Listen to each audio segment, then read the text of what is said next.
everybody? Welcome back to the Mediocre Disc Golf Podcast, an average podcast for the average disc golfer. As always, I'm Evan Amstutz here with a mediocre intro for Dan Hesser. We're happy you could join us. Dan, how are you doing today? Mediocre. Yeah, man, I'm doing good. I'm doing good. How are you, brother? I'm doing very well. Just recently accomplished something that I've been working towards for probably 2 years. Oh yeah, yeah, growing Yeah. pubic hair, or Yeah, we'll just keep it coy. We won't reference it. Just kidding. I'm now on the media team for AGL above ground level discs. I'm super proud to just be a part of their message, what they're all about, just be a part of the family. They've kind of brought me in as part of the family even before I was on the team. So to be able to represent their brand is super awesome. And so I'll be repping them really hard for 2023. that's awesome, man. That's awesome. You're gonna have to show me what all those discs do. I don't know much about AGL except for the Baobab. That's pretty much the only disc that I know. What did Scott Stokely say? It's the worst flying disc he's ever seen, and it's perfect. Exactly. Dude, it's perfectly fair. 150 feet and in, I can mash on that thing, and it goes Doesn't go 150 off. feet and in. Yeah. So like you don't much to I guess my philosophy as far as playing. If you can mash on something, I'd rather do that than try to add touch to something. So why Finesse is overrated. finesse is overrated when I can buy my way out of the situation. Oh So God. yeah, I Mediocre. Woo. woo.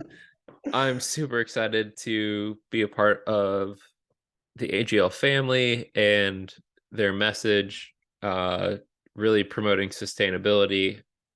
Every disc Yeah, that you buy with AGL plants a tree. It's a super great company. that's an And awesome message. yeah, just Josh, the owner, part owner, and we interviewed Sam, who's the other owner. Hmm. Super great people. They have a great vision for where they want to go. This is not like a canned response. I'm just super excited.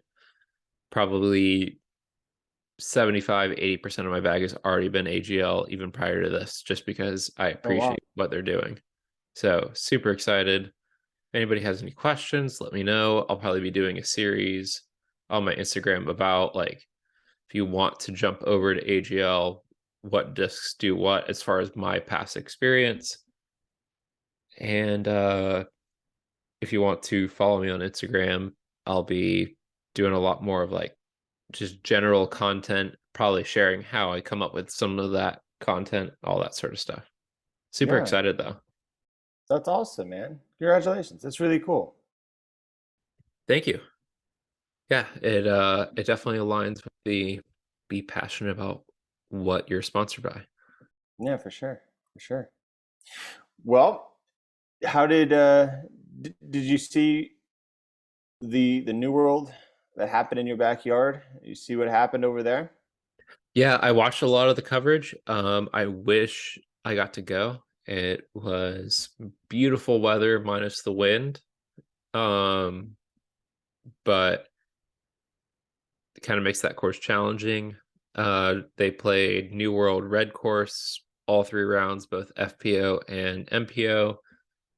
Added a couple of pins or a couple of tee boxes Hmm. that I hadn't seen before, specifically number 4 on the red course.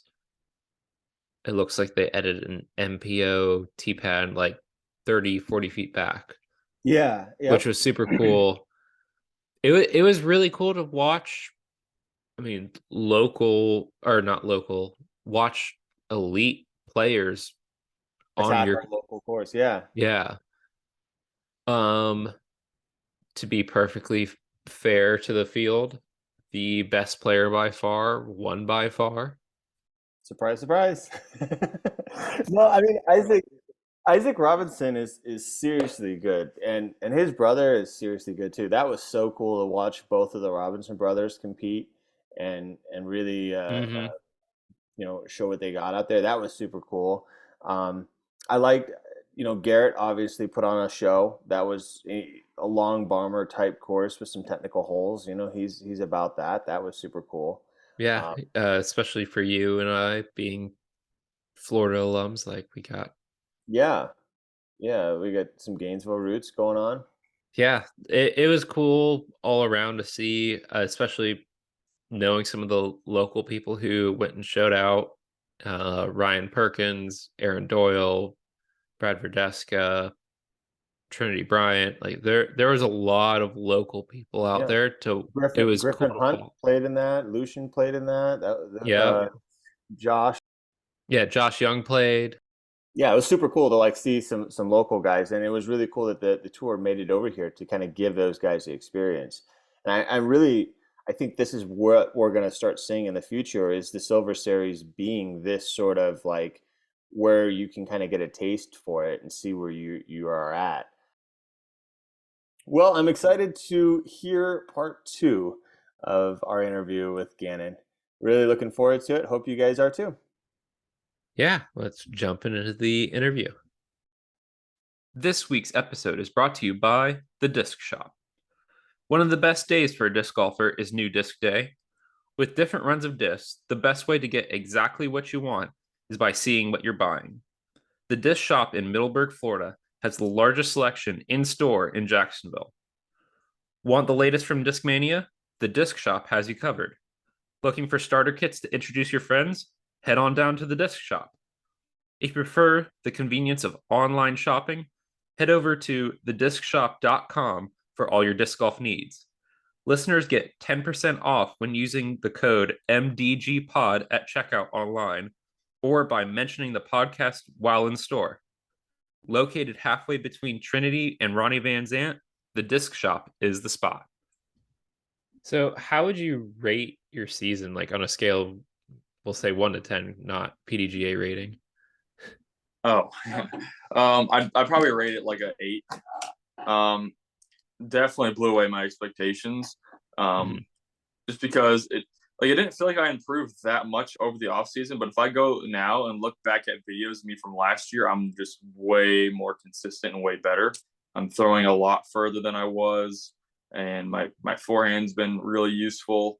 I've made better disc selection choices, but mainly just like the line I picked, I hit it almost every time this year. Where last year I might have a couple errant throws that would cost me strokes. Um, I feel like it was, but this year was also very frustrating at times. Obviously, losing at Las Vegas, I should have won that tournament. Just threw the last shot one inch too far and ended up trickling down the hill OB. So taking a loss there, having 2 rough weekends. Got 25th at Waco and then 24th at Belton, which were my 2 worst finishes of the year. Which that's kind of crazy to think. Like my worst finish the whole year was still top 25. Um, Mhm. but obviously wasn't satisfied, and it kind of almost made it feel like Vegas was a fluke to me. And then I was just kind of upset. I'm like, dang, maybe I'm not actually going to be good this year. Um, and then ended up getting like 7th at Texas States, and that's when I started my top 10 streak. I ended up getting top 10 or 11 top 10s in a row on the Pro Tour, Silver Series, Elite Series, and Majors, and had a nice little stretch where I got like top 5 at Champions Cup, which is a major, like 4th at Jonesboro or 5th at Jonesboro, something like that.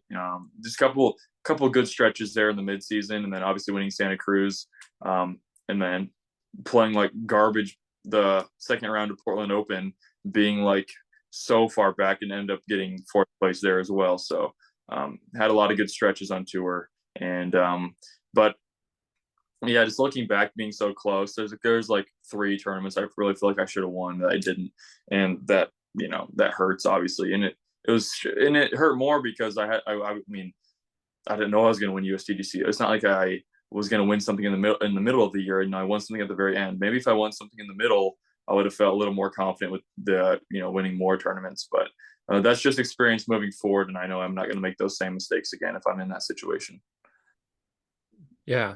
How do you set your expectations, especially off season for most people here in Florida? It's the start of your season in a way, but how do you set your expectations for the year? Do you have like I want to win this many tournaments? Do you want to rate a certain average or Yeah, I wanted to win one Elite Series this year, and I obviously won the major, so it's even bigger.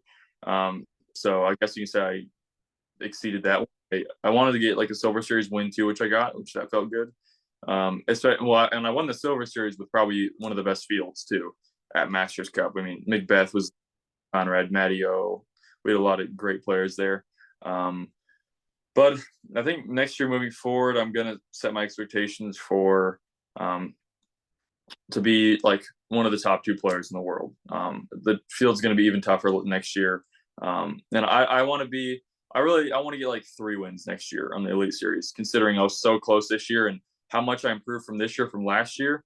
I just think, I think I'm going to be able to fix those mistakes I made this year even. So hopefully I can, I go back through my head and I go through shots every single round of every tournament. I'm like, dang, I shouldn't have made that mistake. And I think it just takes time to do that. It's not like a skill level thing. It partially is, but a lot of it's just like maybe a little more focused, looking into the future a little more. And I think, I mean, you look at it, it's possible to win every single tournament. And I feel like with the way I finished this season, I'll have a chance to win every tournament if I just play my game and my game's feeling good. So when you mentioned that the next year is going to be harder, what do you mean by that? Like, do you just think like the skill level of all the players is rising, or do you think that courses are getting harder, or what do you mean by that? Skill level mainly. You look 5 years ago, you had 5 people that could win a tournament. Now you have 40. Anybody can win a tournament these days, and I mean, it just depends on their weekend. I mean, we had like Robert Burridge. I feel like he should have won the Des Moines Challenge. I'm going a 4-hole playoff and barely losing, partially because of bad luck. But I think he ended up missing cash like the next 3 weeks. But that just shows like anybody can pop out of anywhere. And I think as people see players start to do better, it motivates them as well. And I personally think the level is going to be very high coming into next year. So I'm going to work really hard this off season. Not be satisfied with what I did this season because that doesn't matter anymore. It's in the rear view. I got to work on next season, and starting a new like journey, I guess. What's your tour going to look like next season? Are you going to Europe? Or are you doing all that other sort of stuff, or are you still kind of keeping it close with school and everything? Or I'm very unsure of what my tour is going to look like.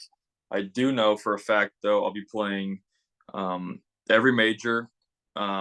Might not play European Open. I might not go to Europe. So that's one thing I'm not sure about is Europe, but I'll play every major other than that. And then I'll play every Elite Series event and a lot of Silver Series. So I'm still playing pretty much the full tour basically. It kind of depends if I'm gonna play those like Silver Series in between weekends or not, which I would want to. It's just and I just like I don't have a van or anything. I don't like know what to do. I don't have a license even. So and hotels are just too expensive. And I'm kind of at like a weird age where like, a lot of the people and the younger people that I'm friends with, like they, they prefer the van life because it's cheaper and they won't pay for a hotel. I don't have anyone to split hotels with. So, but then you have the people who are like 25 to 30, which are just a little too old for me, I guess, and hanging out with full time. That would get the Airbnbs, which I would want to do, but it just kind of feels weird because it's not like my friends, I guess. But so I don't know with tour yet. I finished school in January, so I'm not gonna have any school. It's gonna be mainly just like how I'm gonna get places and where I'm gonna stay. Because if I could, I would play every single weekend. I'd play all these A tiers. I'd play like the Memorial, all these little A tiers in between. I'd play those as well, but I just don't know how would I afford that, I guess. are you planning to do the van life when you get your license and everything, or are you planning to, or what's the plan? Um, I don't know what I want to do. I don't like drop a bunch of money on a van, obviously, but like, um, I'm thinking of just getting like a bigger car and then putting a bed in the back, and then if I need to sleep in the bed, I can do that. Um, obviously I'd rig out the back a little bit. I'd put some like I'd like make it look like a van in a way, but and then if I want to stay somewhere else, if it's like hot outside, I'll go get like a hotel or something. That's probably where I'm going towards, but I need to get my license. That's like the first thing. So with your training going into this off season, saying that next year's going to be harder, what is your practice routine going to be like? If you want to disclose any of that for your competitors. Yeah, I'm just gonna try to practice hard. Not like, and I like goal. I think it's always really cool. Like, someone who doesn't post about themselves practicing much. You don't think they're practicing, but then they are. Like, I think that's kind of what I did last season, or like last off season, as I really grinded in the off season. Not physically, but like fundamentally and mentally as well. Worked on my decision making and shot shaping, putting as well, forehand, backhand, distance. But I didn't really work on my body as much, which that's something I want to do this off season, is get just stronger, gain some weight, get some more endurance. Maybe start running on a treadmill or something. A couple things I got to get figured out before I can fully do that. Medical reasons. There could potentially be something that would be stopping me there. I'm gonna get that figured out there here soon. But I also have other big things that I'm working on right now, which have been kind of stressful lately. And then I have school as well, so it's been tough to even like just want to start. But I still have pretty much played every single day since USDGC, except for I was sick a couple days ago. I didn't play, but I'm still I'm out there, working hard, and my goal is to just kind of lurk in the shadows until next season, but be working that whole time and hopefully come out and maybe just have a great season. How do you practice decision making ability? Like how do you get better? Just talking from myself, like how do you do that? Because like it always seems to be like after I throw the shot, I'm like, oh man, I should have done this or that. Like how do you fix that? Watching a lot of coverage and seeing other people's dumb mistakes and be like, oh crap, why would you do that? And then I basically implemented that in my game. And another thing was like not forcing the shot, always playing to your strengths and giving yourself a putt. So it's been percentages, giving yourself a putt, and playing to my strength. So I'm a natural flex player or a flat line thrower. I'm really terrible at hyzer. I can't throw hyzer to save my life. I only throw flex shots. The only time I throw a hyzer is if it's with an overstable disc and I throw it flat and then it hyzers. I'm really bad at putting the disc on a hyzer angle. I have trouble hitting lines that way. I have trouble controlling the angle as well. So I've just realized if I can just throw a line that I'm comfortable throwing with, and I can give myself a 40 footer, the stats don't lie about my putting. So if I have a chance at a putt, there's a decent chance it goes in. So it's about getting the opportunities. The more opportunities you have, the better. Playing percentages.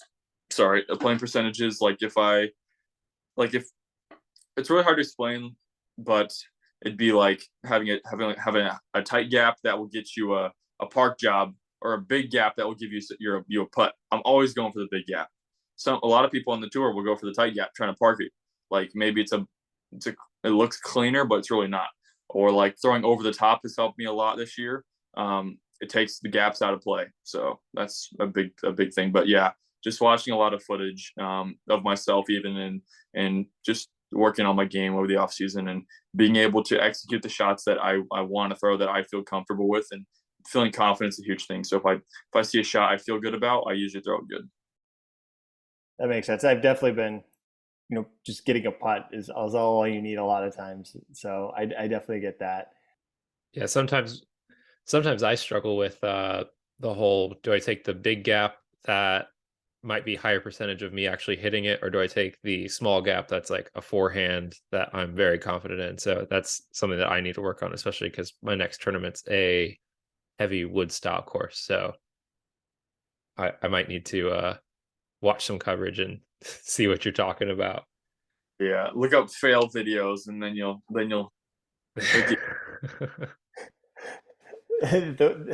I think it was like or is it RPM or something like that put out a video of like top pros smacking trees, and like just every single one of them was like the first Oh, one yeah. they was I whacked. watch all those videos, like Ace Man Mark, Small Bore Outlaw, like RT Disc Golf or something like that. Like, I mean, I can't name them all, but I watch every single one. I always love the ones that are like the shot either gets worse or better throughout the video. Yeah, like 8 minutes of disc golfers, and every minute the shot gets worse, like something like that. But I think it's like I think it's good to be a fan of the game too. Like I mean, I'm as much as a fan as anybody else out there. I just also play, like I guess at a high level. If someone else is doing really good, I'm always like, or like there's a different playoff going on. I'm always like trying to get the best seat in the house to watch that, and it's fun to watch other people throw as well. So I'm a huge fan of the game. I mean, I probably watch like an hour a day of footage of coverage at least, just cause. I know some players don't do that. I know some players just play disc golf. They're not a fan of it. Yeah. Well, I think it's how you learn, right? Is watching other people, and if you can see somebody else doing mistakes, and you don't have to do those mistakes to learn from it, you're you're doing better off. Yep. Well, I think we've got quite a few questions that people sent in, kind of wanting to ask you. Is it okay if we ask you some? And Yeah. Send them my way. What are your mental steps to calm your nerves before a shot? Like, especially you've been in some of the most pressure situations all season. What do you do? Do you get to like a happy place, or do you try to do any like breathing exercises for your shots or anything like that? Um. Yeah, I'm not the right person to ask this question because I've never been able to overcome nerves. Um, you know, all the shots you see me execute, I'm still shaking, like visibly shaking. If I were to like just put my hand out in front of me, it'd be like vibrating basically because I'm so nervous. And it gets to a point where I feel like I can't even lift my arm up. I've just, I guess, found a way to battle through that. Breathing doesn't help me. Nothing helps me with nerves. It just depends on the weekend. Like I know like a couple weekends during the year, like there was just absolutely no nerves on the putting green, and then other weekends it'd be like, oh my gosh, why is my heart rate coming up? Why am I shaking? Like when it's an easy putt and I would putt terrible. So, but it's been pretty on and off driving and putting, but they kind of vary from week to week. And sometimes the nerves help a lot because it forces me to focus more because I know my body won't do what it needs to do if I just don't focus. yeah, I think there was like you mentioned during USDGC that you had hardly any nerves because after that one shot, I forget what hole it was, but it was like you all the nerves were gone and you were just playing or something like that. Because I thought I lost, and I was like, crap. I'm still like 3 strokes ahead of second or third, so I'm not going to get anything worse than third unless I really blow up. Um, and it's the perfect mix of having no nerves but still being in that focus zone, like that locked in zone. I had been locked. I was 9 down through 10 that final round at USDGC, with an OB and a double bogey. Um, so I was locked in, but I was also not nervous at all. So it was a perfect mix. But that almost never happens. Something I think Simon said it during an interview or something that the Disc Golf Network just reposted. He was saying something like, "No one cares if you win or lose or anything like that. Just play to play," or something like that. I don't know if you saw it, I don't think um, so. but that was super interesting to me. That because it's kind of we all battle with that on the putting green where we're like, I've made this putt 100 times before, and then it's for something. You're like, oh crap, how do you do this? What are Yeah. Um, sometimes it helps, sometimes it hurts. If I'm like in a casual round, I'm gonna miss that putt more than if it's for the win of the world championship. I don't know how that works, but like especially like when I course and like I see someone like look at me and I'm like, oh, they probably know who I am. Um, and then I have like a 30-foot putt. I'm like, there's just no way I'm making this because and then I'm like, crap, now they think I'm terrible. It's interesting. It's kind of like a big college football fan, and sometimes you hear about guys who in practice they're still good, but they're not incredible. And I guess the scouting return term for them is a gamer, where the lights come on and they just Yeah. hit another level. Is that kind of how you describe yourself? Yeah, I'm so bad in practice rounds. Like I literally like I'm shooting like over par in practice rounds. That's how I am. And a lot of it's like my body's not like feeling it. Like my body just knows it's not for anything, so it doesn't care. um, but like I was like the opposite with basketball though. In basketball, I if I didn't play disc golf, I'd either be a basketball player or a baseball player. I was a pitcher in baseball, and I was a really good shooter in basketball. And we had 3-point contests for my basketball team after every practice, and I won half of them. We did like 12 of them, and I won like 6 of the 12. So, but then I hit 1-3 the entire season, which makes no sense. But everyone called me practice player. Well, at least you've now found something that you're not the practice player. You're a U.S. champ. Now I am definitely not the practice player. I'm terrible in practice. But hey, it's like you were saying, you get to learn from your mistakes. If you're playing bad in practice, sometimes you learn, oh, that's not the shot to take. Yep. So what's your favorite video on Alden Harris's channel that you've been a part of? I honestly don't know. I'd have to look at the pictures on the title, but the 50-hour road trip with Gannon's pretty good. That one's also just so stupid though. I don't know. I feel like I'd have to look. I know like I can recite every single moment from every video, but I just don't know which videos they're all in. So The one but when you won Nick and Matt was hilarious. that was actually one of our best ones, but it didn't get as many views for some reason. But that happens. That's content creation, man. That's the thing that pisses me off with. We'll have guests on. It's like, this is the one, and I'll make reels and stuff like, this is the one, and somehow Post something stupid that just doesn't mean anything, and those are the ones that takes off. It's like, how does this work? Yeah.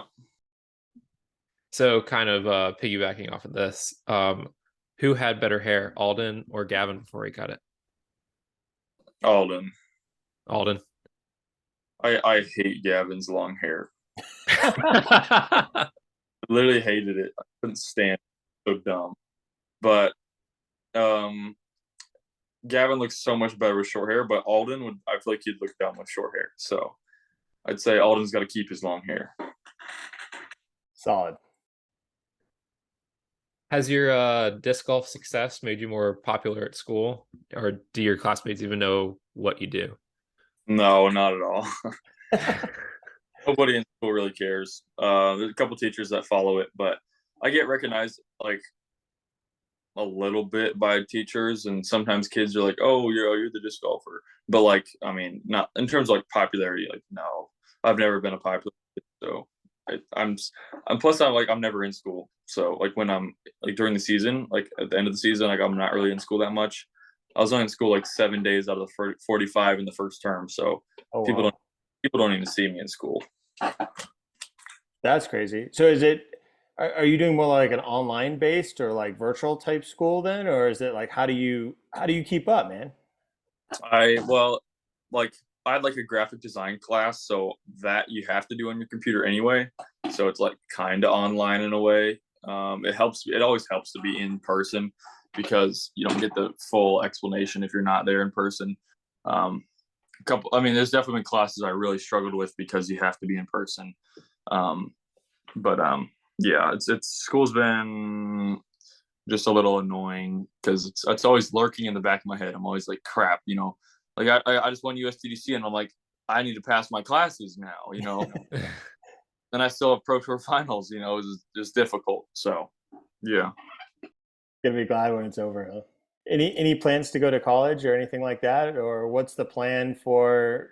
Obviously, I think you've talked about just going on the road full term after school, but like, is there any plans to go back, or what's your plan for the future? My goal is to do disc golf my whole life, play, and then maybe start a company or help with a company, help design discs, start teaching people. That's my goal. Once I stop playing, which I think I can play at the top level till I'm like 40 years old at least. But no plans to go to college now, but I definitely will go if I need to go back at some time. Makes sense. But I hate that sounds bad. I like going to school, so I just don't want to go for 4 more years. That sounds terrible. School's good though. School is good for you. It's just healthy. It's good for you, but you might not like it. Yeah. So has Matt given you any pointers on how to be a good caddy? We heard that you weren't a good caddy at the Pro Tour Championship, but you gave Matt an A+. Thomas shanking every shot. Thomas could not hit a gap to save his life. Oh, poor Thomas. Around, so maybe I could improve by not roasting my player I'm caddying for. Yeah. It's funny because that's what Matt guessed you were doing during the round. Yep, he's not wrong.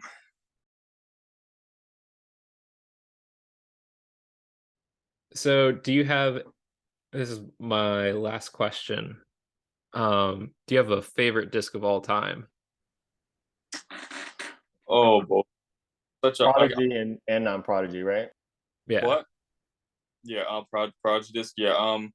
I'll name I'll name like 5 because there's not one favorite. Definitely the A2. The A2's up there. That's like my most used, probably. Favorite, it's up there. But there's also discs that are just fun because they fly cool, you know. I throw this really overstable run of D3. It's not a D3, it flies so much more. That's the white disc I always flex on. It's so overstable, even at 500 feet of power. So I like that run of D3 specifically. The M2, if you find good M2s, those are like the best discs ever. They're just laser beams. They handle wind. They handle all the torque you can imagine. Like I could throw them full power and I don't have to worry about it doing anything dumb. And they just go straight and barely fade at the end. Where like a lot of other mid ranges, I feel like from other brands, like you throw them hard, flat, and then they'll flip a little bit and then they'll fade a little bit. They don't like, but then like their version of stable mid ranges will, you throw them flat, then they'll be too overstable. You know, Prodigy's like, it handles the torque right away, stays straight, and then barely fades. So I think that the Prodigy mid ranges are a big reason I played really good at USDGC. What's your favorite non-Prodigy disc that you threw prior to joining Prodigy? Oh boy, that's tough. I bagged I was throwing the Thrasher a decent bit in like 2016. That's so hard. I feel like you throwing a Thrasher now would be like those F7 lightweight F7 videos. Right, Thrasher's so flippy. Definitely the Blizzard Boss. That's the one I always wanted to have. Obviously, because it has the world record on it. So I'm like, oh dang, I'm gonna start crushing. I fell for that trap, and I didn't throw any further, but I thought I did sometimes. So Blizzard Boss was probably my most used disc, like when I first started. I threw that thing the other day, man. It almost went like straight upside down, flipped around. It was like the craziest, like. It depends like which ones you get, because like, I mean, almost every company is inconsistent with molds sometimes, and like I felt this one like within the last couple months, it was like a pretty overstable for a Blizzard Boss, and then this other one was like the flippiest thing ever. So you just got to be lucky with the ones you get. I mean, there's a way to tell, but if you order like online, then you just got to get lucky. Yeah. Well, Dan, do you have any other questions for Gannon? No, man. Thank you so much for your time and jumping on here. Do want to kind of give you a little bit of time if you wanted to promote anything that you've got going on in your world, if you wanted to shout anybody out or anything like that. Floor is yours, man. All right. Well, I want to thank my sponsors, Prodigy Disc, Titan Disc Golf, the Disc Barn, Disc.USA, and Wander Disc Golf. So my apparel from Wander Disc Golf, my discs from Prodigy, and then Disc Barn is my retail sponsor. So they got a couple cool stamps of mine. So go check those out.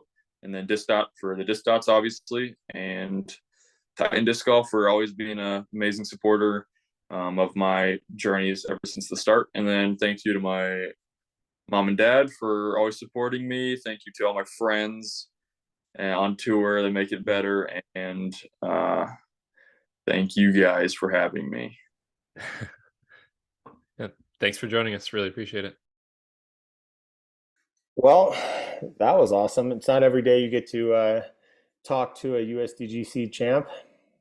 Yeah, he was a lot of fun to talk to. Matt was not wrong. He's a very funny dude, and definitely interesting to kind of get into the mindset of someone who's won at that level. And it was very interesting to me that he talked about being nervous all the time. So if you're nervous at your C tier, know that USDGC champion Gannon Buhr does the same thing. Yeah, I mean, I feel like we all walk up to those putts, right? And we all are like, at least in my world, the more pressure that's on me to make the putt, the more chance I am going to blow it. Like, I was playing and I had a bunch of disc dot gear on, and people were like, have you ever heard of disc dot? Hell, I heard they help you make putts. And after I would just like airball the putt, and I was like, gah. like that sort of type of thing, which is just silly, but it's like that same sort of thing where you have like this just it's more internal pressure that you put on yourself. So that definitely resonated with me, and I definitely felt that. Yeah, and I'm definitely interested in like watching coverage more to watch mistakes and try to learn from it. Usually I'm just like completely enamored with how people are throwing shots, but that's interesting that he uses it as film study of like how to approach the course and how to It's smart. not make mistakes. Yeah. Heck And yeah. I mean, you watch football teams or something like that, or a soccer team or any other sports team. They'll watch the other teams perform to kind of get an idea how to, the strengths and weaknesses. And it's kind of the same thing. If you watch how the course is playing, you can kind of, because your opponent is the course, right? So if you kind of can figure that out, it's smart to watch footage of it and to learn from it for sure. yeah, and I think being a younger guy, he's going to come up with things like that people aren't trying yet and might give him an edge. So it's going to be interesting to see as his career progresses, things that he does differently and approaches the game differently. Yeah, yeah, changing the game, man. It's cool. Well, that wraps it up for today. You can find Gannon on Instagram at GannonBuhrDG and buy his USDGC commemorative Permafrost D1 on ProdigyDisc.com. You can find Dan on Instagram at dhesser and me at EvanAmstesDG. Remember to follow the pod at Mediocre Disc Golf Pod and on Twitter at Mediocre DG Pod. If you'd like to support us, buy one of our shirts on mythicdiscgolf.com and listen to us every Friday at 3 p.m. Eastern. If you enjoyed the show, leave us 5 stars and a review to help out. And if you didn't, still give us 5 stars and tell us why. We know we aren't perfect because we are mediocre. Have a good night.